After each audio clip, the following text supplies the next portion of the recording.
teach you a little bit of Qigong today. I wanted to introduce you to somebody. This is a student of mine who's been training with me for the last couple of years. Those of you who do not know my story, I healed my spine of a severe spinal disease.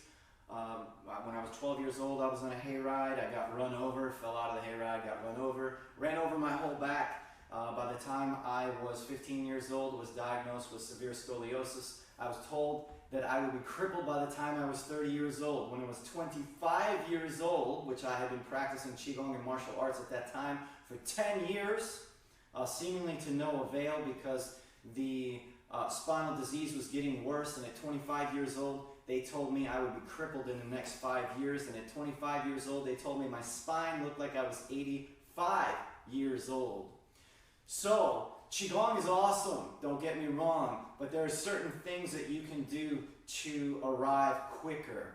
And practicing certain kinds of Qigong can take you there quicker, and adding mindfulness to your practices, such as the kinds of mindfulness practices that I share in my book, Qigong for Beginners, Your Path to Greater Health and Vitality, those kinds of practices will change your life. They changed my life, but I want to bring somebody in and introduce you to her because I've been working with her and I've been coaching her and training her for the last 2 years, and she has changed some things in her life, and I want her to have a chance to tell you about them. Come on in here, Melissa. Trade places with me. Say hello to the viewers at home. Hi, guys. So, go ahead if you would and just share with them your journey of the last 2 years, what the doctors told you. You had what you already knew yourself you had, but what the doctors said, what you've been through, how you overcame it, what's your journey over the last 2 years. Give it to us. All right, so 2 years ago, before I met David, I had breast cancer 3 times. I was on 12 different medications, 2 of which were IV medications that I had to go to the hospital and have infused chemotherapy every 3 weeks. I could barely walk a mile. The shoulder where all my surgeries had been, it was breast cancer. This shoulder would only do this. I had gone from being a very fit soldier in the United States Army to losing my health. I had to sell my house because I couldn't take care of it.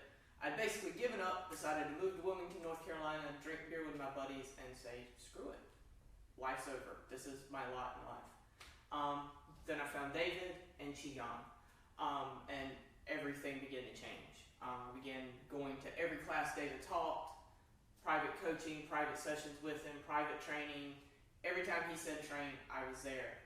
And things began to change. I began to build this momentum that over the past 2 years has totally changed everything. I'm only on 3 medications.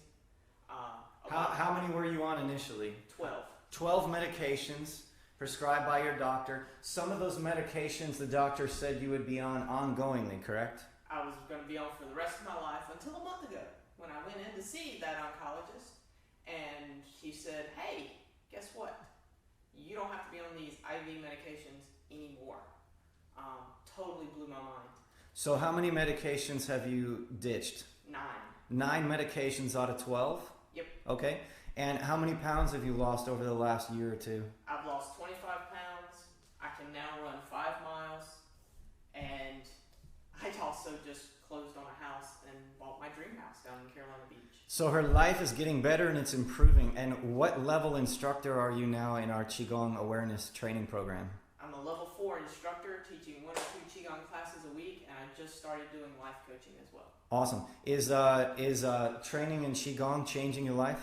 Yes. Is it nice to see a few $20 bills or $15 or whatever it is in your basket when you're teaching Qigong class?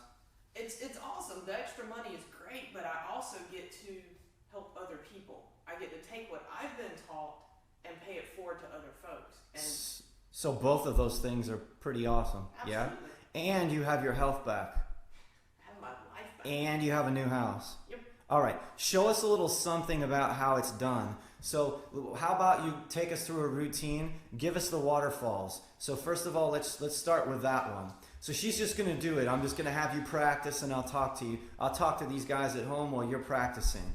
So exhale on the way down, inhale on the way up. She's going to practice the waterfalls. While she's practicing this, she's going to shh on the way down. She's going to breathe again. She's trying to grow her lung capacity, amongst other things. When she blows her breath like that, she's trying to get out the bad. When we say the bad, we're not just talking about bad energy. We're talking about bad carbon dioxide. We're talking about poisons that are in her blood. 70+% of the toxins in your blood are removed through your exhalation. But how often do you ever breathe like this? Very few people practice breathing like that. If you want to heal your blood, if you want to heal your lymphatic system, practice breathing like this. Now I'm going to have her do this 3 more times, and she's going to get tired doing it. This is going to tire her out a little bit. Okay? And she's going to do it 2 more times. And now she's going to do 1 more time.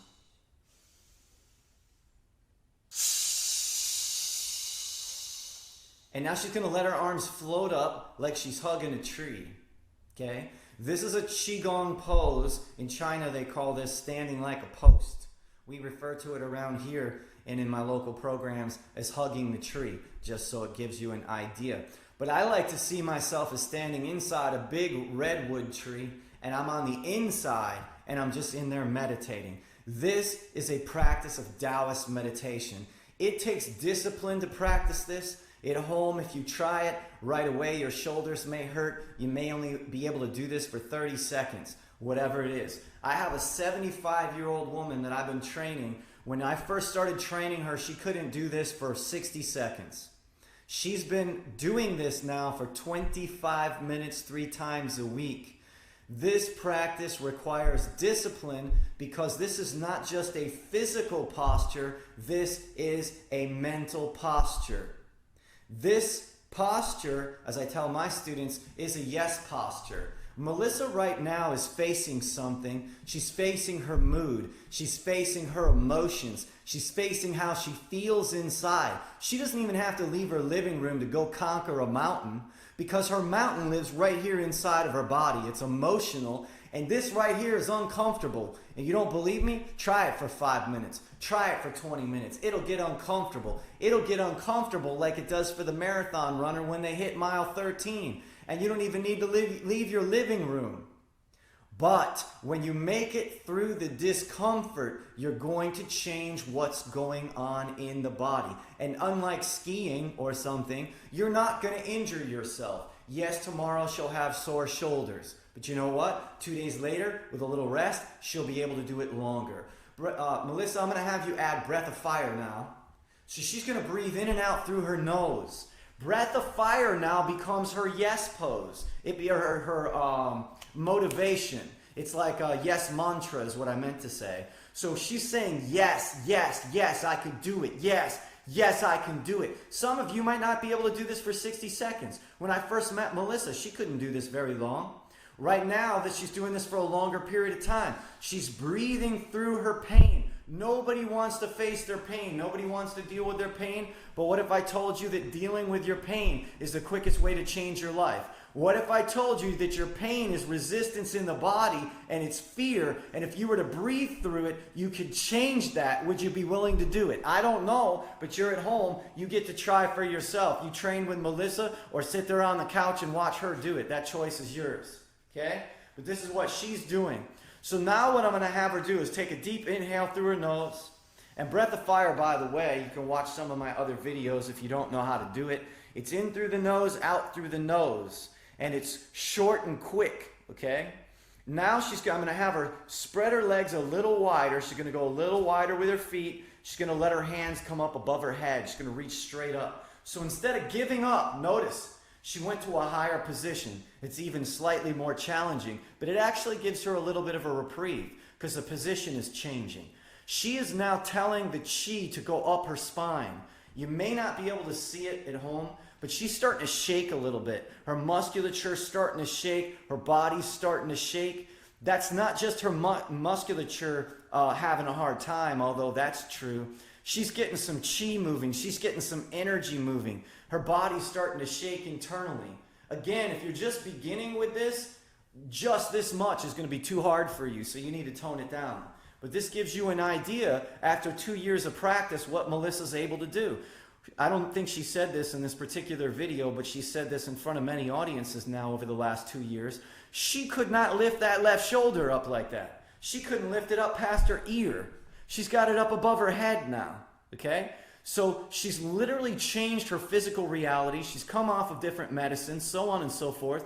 This is a very particular style of Qigong practice, of medical Qigong practice that I teach, and it is motivational, and it will physically alchemize your stress and your pain in your body and lead you to some cleaner health. But you got to build up to it, okay? You got to build up to it.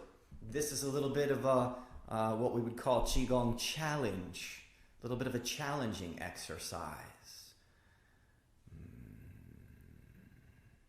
Now I'm going to let her hands drop. So we'll let the hands drop. Boom. She's going to be very still for a moment. Watch her body. Whatever you can see. Watch her body and watch her breath. So she's trying to get a deeper breath. She can't totally get it yet. And what she feels in her body is this tension, kind of tightness. That tightness in Oriental medicine is referred to simply as resistance. Resistance to the flow of qi. Resistance to the flow of blood. Resistance to the flow of the lymphatic system, which cleans up things in your body like cancer and so on. But she's got all this activity going on inside her. Looks very quiet on the outside. Look at this. She's starting to get a beat. She's starting to be able to take a deeper breath right there, okay? So inside, she's got all this tingling and burning and different sensations moving and so on. You have to get used to this, okay? But with a little practice, you can get used to it. And when it's said and done, it feels really good. You feel really accomplished. So Melissa, I'm going to have you go ahead and take a couple of deep breaths. Hang in with me here just a little bit longer. She's going to take a second breath. She's going to move her legs in slowly. She'll start to shake that off. Just kind of shake it off with her hands, shake it off with her shoulders. And could you just describe to the people at home your own experience? What does it feel like when you're practicing through some of those things that I spoke to? What do you feel in your body? What did you feel during? What do you feel now?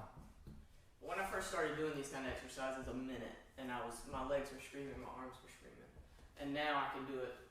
My record so far with hugging tree is 35 minutes. So, but which is a huge improvement, by the way. Huge.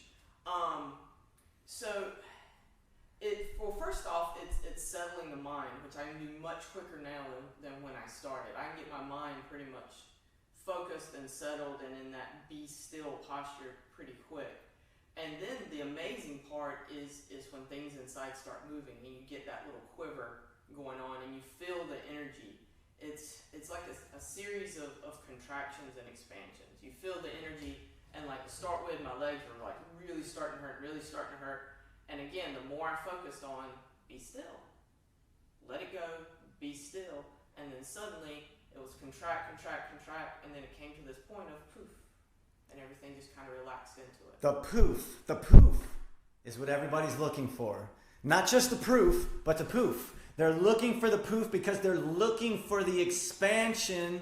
What people don't know, and I hope you heard what Melissa said, the expansion is on the other side of that tension. Most people practice, they feel a little bit of tension, and they want to quit. And you can do that. You can go a certain distance. When you first started, you didn't do 35 minutes. You did 3 minutes, you did 5 minutes, then you did 7 minutes, then you did 10 minutes, then you were back to 5 minutes, then you were up to 12, then to 15, now 25, and so on. You got to work at it. But the result is, you're off of how many medications? 9. And some of those were chemotherapy infusions, correct? Yes, also. That they said you would be on forever. Congratulations. That's a Qigong golf clap in the background. You guys have a great one. Thanks for tuning in.